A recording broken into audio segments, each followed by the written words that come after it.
Afin de faire face aux diverses fraudes électorales survenues lors des élections législatives, la plateforme Firasakine a annoncé aujourd'hui la création du KMSP, ou Commission de protection du choix du peuple. Pendant ce temps, les fraudes électorales s'intensifient, en témoignent les récents événements dans le district de Funjuz. La nouvelle politique de la Jirama consistant à envoyer les factures par courrier électronique ne résoudra pas les problèmes auxquels l'entreprise est confrontée. Cela n'est pas adapté au contexte de Madagascar où de nombreuses personnes n'ont pas accès à Internet et ne maîtrisent pas l'utilisation des emails. De l'actualité internationale, Claudia Sheinbaum, la candidate de la gauche au pouvoir, remporte largement la présidentielle mexicaine. Selon les premiers résultats officiels annoncés dimanche, elle deviendra ainsi la première femme présidente de l'histoire du Mexique lors de son accession au pouvoir le 1er octobre.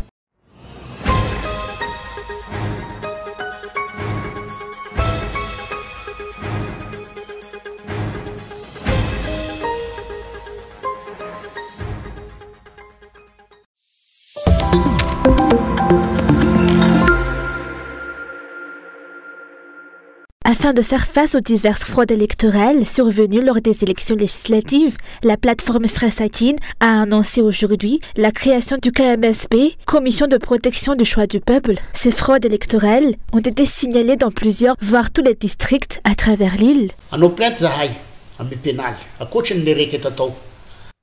Outre les requêtes, nous allons également porter plainte. Ensuite, le KMSB, une commission de protection du choix du peuple, sera créée. Nous appelons tous les candidats à la rejoindre, pas seulement ceux du Firasakine, mais tous ceux qui ont été victimes de harcèlement durant ce processus électoral. Nous invitons tout le monde à se réunir jeudi, puis nous envisagerons les actions à entreprendre dans les régions. Nous devons agir rapidement et ne pas nous laisser faire, car ils vont agir très rapidement et ensuite nous ne pourrons plus rien dire. La loi organique 2018-008, article 192, oblige la CRMV et les différentes branches de la CENI et de la HCC à procéder à une confrontation, mais ils vont contourner, ils vont tous se précipiter. La CENI va prétendre ne pas avoir le temps et va tout renvoyer à la HCC. Tout cela ne respecte pas la loi. Assez de harcèlement, d'abus de pouvoir et de tentatives de réduire au silence la voix du peuple. Nombreuses sont les forces vives du pays, prêtes à se lever pour défendre le choix démocratique du peuple, selon les explications. Les monades devraient arrêter ce qui altère les votes et non ce qui protège la volonté du peuple. Nous disposons de preuves de ces manipulations. L'utilisation de limonade pour intimider le peuple est inacceptable. À Funjuz, des membres des forces de l'ordre ont menacé des habitants.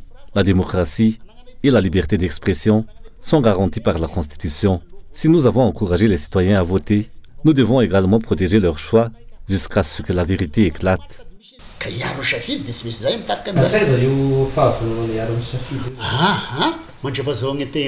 Au cours des dernières élections, de nombreuses violations ont été constatées, notamment l'intervention des responsables étatiques, des fonctionnaires et même du président de la République dans le processus électoral. Selon l'avocat Misalazar Djakout, ancien magistrat de l'ordre administratif, ancien membre du comité consultatif constitutionnel en 2010, ancien directeur de la législation et du contentieux de 2010 à 2016 et ancien secrétaire général adjoint du gouvernement de 2016 à 2018, si la loi est suivie, ces violations pourraient conduire à l'annulation des votes en faveur de nombreux candidats de l'IRMAR si le système judiciaire du pays est honnête et prêt à appliquer la loi. Selon ses commentaires, l'intégrité du peuple, de la société et du pays tout entier est en danger en raison de la violation de la loi et de l'atteinte à la démocratie par le régime Radziwiłł et ses alliés. Outre le président, les préfets, les chefs d'arrondissement, les chefs de Fuktan et les fonctionnaires dans les domaines de l'éducation et de la santé ont tout mis en œuvre pour faire élire les candidats de l'IRMAR. L'autorité gouvernementale est intervenue et les candidats pro-régime ont tout fait pour enfreindre la loi avant, pendant et après les élections afin de gagner en volant des voix, en modifiant des chiffres et en manipulant le choix du peuple qui est désormais terrorisé par les éléments de force de l'ordre. Ce genre de pratique n'en est pas inédit dans l'administration Radziwiłł, sans parler des incidents à l'Assemblée nationale lors des marches pacifiques et de l'élection présidentielle. Désormais, le Comité pour la protection du choix du peuple se dressera face à toute violation de la démocratie.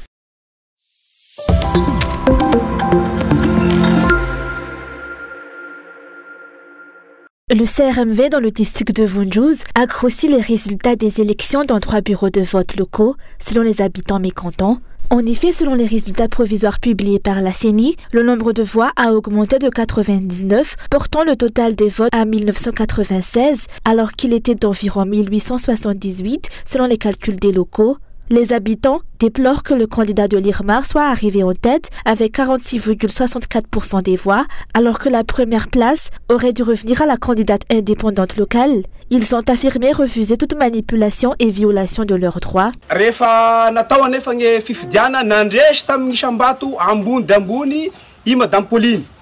Suite aux élections, la candidate Pauline a remporté une victoire écrasante avec environ 1400 voix d'écart avec son concurrent. Cependant, ce résultat a été modifié, mettant en tête le candidat numéro 4, affilié à l'IRMAR. Nous, habitants de Vunjouz, déplorons cette situation et refusons catégoriquement toute violation de nos droits. Nous avons clairement choisi la candidate Pauline comme notre députée et nous ne cesserons de défendre notre choix jusqu'au bout. Rappelons que la population du district de Vunjouz a exigé hier de consulter les résultats provisoires des élections, mais le CRMV local a refusé et a prévu de les transporter immédiatement à Farafangal. Cela a provoqué la colère de la population qui a insisté pour voir les résultats des élections. Des violences ont été signalées lors de leurs manifestations.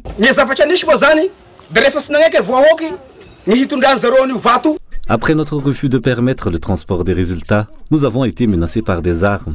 Le trouble et la violence ont éclaté et même les femmes n'ont pas été épargnées alors qu'ils tentaient d'émener de force les résultats. Vers 20 h, ils sont sortis de force, accompagnés du chef de district et des membres de la CENI.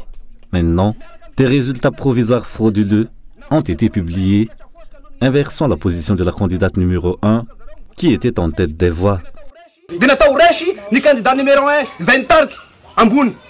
Les réactions de la CENI concernant cette affaire sont attendues.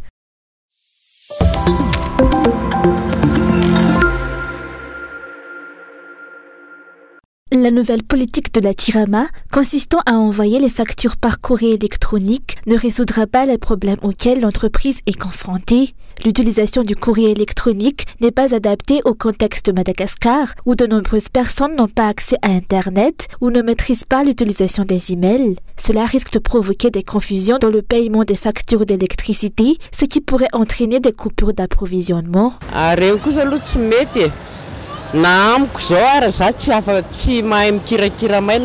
Cette disposition ne fonctionnera pas. Même moi, je ne sais pas utiliser les emails. Il y aura forcément des retards. Cela n'est pas conforme à la réalité de notre pays. Nous avons encore beaucoup de paysans ici.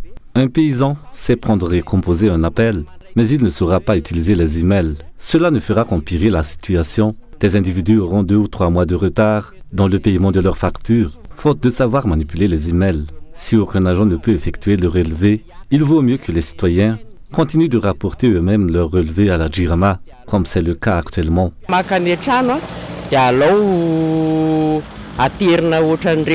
Le nouveau directeur général de la Jirama ne connaît pas la réalité de la vie des Malgaches et prend des décisions qui manquent de réflexion, a déclaré un défenseur des droits des consommateurs. L'utilisation du courrier électronique ne constitue pas une solution aux problèmes de coupure de courant et au dysfonctionnement de la Jirama.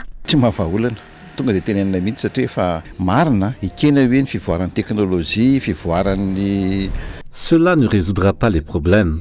Certes, c'est une avancée technologique, mais elle n'est pas adaptée aux réalités des consommateurs malgaches. Tout le monde n'a pas forcément accès à une connexion Internet, et même ceux qui en ont ne vérifient pas régulièrement leurs emails. Les agents de la Jirama risquent d'utiliser cela comme excuse pour harceler les citoyens en arguant que la facture a été envoyée par email et qu'ils auraient dû la consulter.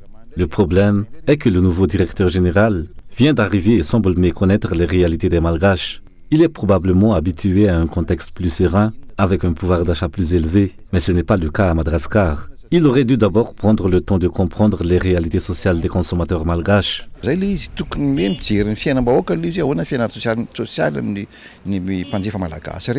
Les Malgaches sont confrontés depuis des années à des coupures d'électricité prolongées, Le problème persiste malgré la nomination de directeur général étranger. Les pertes continuent d'augmenter. Les travailleurs indépendants et les petites entreprises sont parmi les plus durement affectés par cette pénurie d'électricité.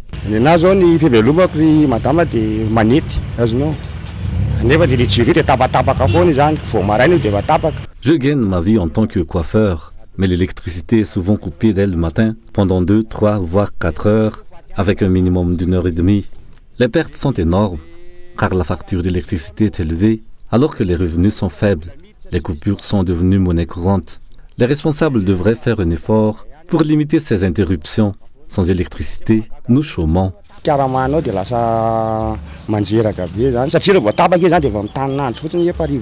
de 18 millions de Malgaches n'ont pas accès à l'électricité comme ils le devraient, selon le rapport de la Banque mondiale en avril 2023. Cela place Madagascar au 13e rang parmi les pays les plus peuplés sans accès suffisant à l'électricité. Selon les explications, même certaines zones de la capitale ne bénéficient pas encore d'électrification.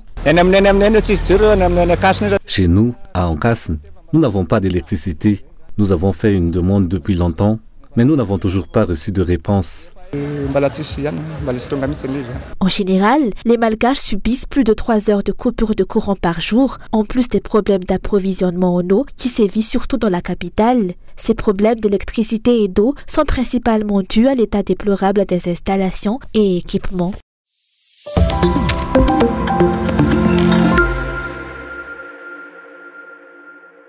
La décision des autorités et de la direction de Madagascar Airlines de louer un avion de 72 places de la compagnie de transport Semer d'Afrique du Sud va empirer la situation et mettre en péril l'avenir de Madagascar Airlines selon les analystes politiques aujourd'hui.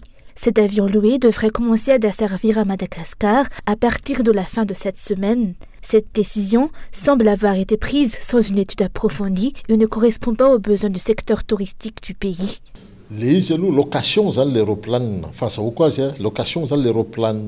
s'agit donc de la location d'un avion de 72 places. Ma question est la suivante. Est-ce que la location d'un seul avion est adaptée aux besoins ou devrait-on plutôt opter pour 2 avions afin de desservir différentes destinations? C'est la question qui se pose et je me demande si leur stratégie a été bien réfléchie. La politique de l'État, à cet égard, semble nuire au secteur. Je ne suis pas convaincu par leur choix. Avec 72 places, cela signifie que cet avion devra effectuer de nombreux trajets pour transporter les touristes du sud vers le nord et de l'est vers l'ouest. Est-ce là la stratégie envisagée? C'est les stratégies. Madagascar possède une identité et une singularité propre par rapport aux îles voisines dans le domaine du tourisme, mais les dirigeants actuels ne disposent pas de politique claire pour exploiter ce potentiel, selon les observateurs. La réhabilitation de Madagascar Airlines devrait impliquer l'élaboration d'une stratégie claire au lieu de se contenter d'une politique à court terme.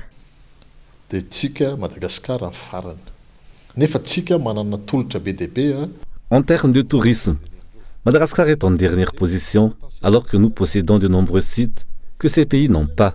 Nous avons un potentiel énorme avec des attractions telles que le Tsing, les baobabs et les lémuriens qui sont uniques. Cependant, tout cela doit être géré dans le cadre d'une politique claire, ce qui n'est malheureusement pas le cas actuellement. C'est là que réside le problème. La question des avions ne devrait être abordée qu'après avoir établi une stratégie touristique claire, déterminant les destinations à promouvoir et les besoins en termes de transport. Mais il semble que leur plan ne soit pas aligné sur cet objectif. Actuellement, Madagascar Airlines ne dispose que d'un seul avion, d'où la nécessité de louer un avion à l'étranger pour effectuer des vols intérieurs, notamment en cette période de forte affluence touristique. L'avenir nous dira si cet avion importé par Madagascar Airlines arrivera effectivement ou si ce ne sont que des paroles en l'air, selon les explications.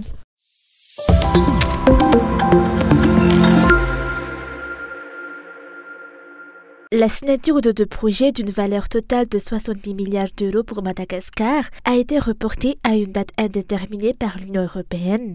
Le premier projet concerne la biodiversité et le second la formation professionnelle à Madagascar. Cette situation témoigne, selon Africa Intelligence, dans son édition de ce matin, de la détérioration des relations entre l'Union européenne et Madagascar suite à la demande de rappel de l'ambassadrice de l'Union européenne Isabelle Delattre-Burgi par Andratsville. Africa Intelligence souligne qu'il s'agit d'un premier signal de mécontentement de la diplomatie de l'Union européenne envers Andratsville. Ce n'est d'ailleurs pas la première fois que l'Union européenne manifeste son mécontentement. Cela s'est également produit en mai dernier, où pour la première fois, l'Union européenne n'a pas célébré le 9 mai la journée de l'Europe à Madagascar.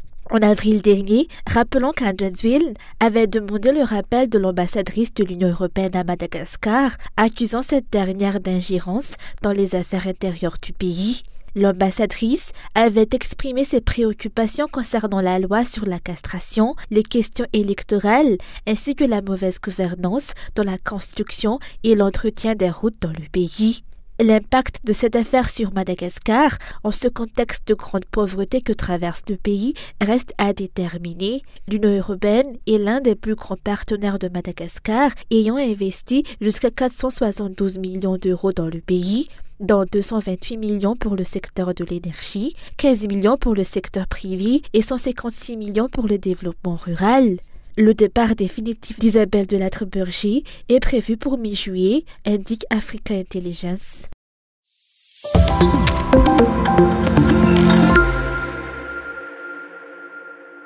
Docteur en ingénierie énergétique, ancienne maire de Mexico, Claudia Sheinbaum milite à gauche depuis les bancs de l'université. Héritière désignée d'Andrés Manuel López Obrador, elle suit le président actuel depuis 2 décennies, mais ne s'est officiellement présentée à sa succession qu'en juin dernier. J'ai pris la décision de quitter définitivement mon poste le 16 juin de cette année pour devenir la première femme de l'histoire du Mexique à conduire le destin de la nation.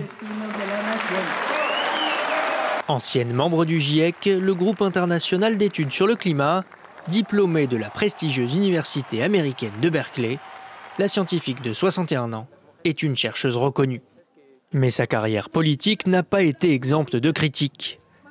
L'effondrement de la ligne 12 du métro de Mexico qui a coûté la vie à 26 personnes en 2021, ainsi que celui d'une école lors d'un tremblement de terre en 2017, ont entaché son bilan à la tête de la capitale. Claudia Sheinbaum affirme que son gouvernement se concentrera sur 5 points principaux: la sécurité, l'éducation gratuite, une économie plus redistributive, la régulation de l'eau et le développement des énergies renouvelables.